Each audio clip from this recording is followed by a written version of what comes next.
আজকে আমি এসেছি পঞ্চগড়ের ঐতিহাসিক মির্জাপুরের সেই ওরদ শরীফে। প্রত্যেক বছর বৈশাখ মাসের শেষ বৃহস্পতিবার এই ওরদ শরীফ পঞ্চগড়ের মির্জাপুরে অনুষ্ঠিত হয়। ছোটবেলা থেকে আমি এই ওরদ শরীফের কথা অনেক শুনেছি, তাই আজকে আমি এই ওরদ শরীফ নিজে দেখতে এবং আপনাদেরকে দেখাতে এখানে এসেছি।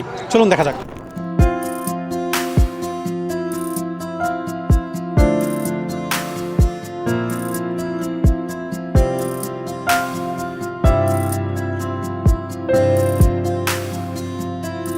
ইতিহাস ঘেটে জানা যায় কয়েকশো বছর আগে চট্টগ্রাম থেকে 12 জন আউলিয়া এই মির্জাপুরে আসেন ইসলাম প্রচারের জন্য।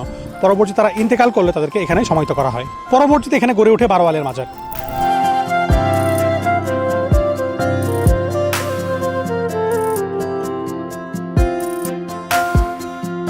তবে ইন্টারেস্টিং বিষয় হলো এখানে মুসলমানরা ছাড়াও হিন্দু, বৌদ্ধ, খ্রিস্টান সব ধর্মের মানুষেরাই আসে।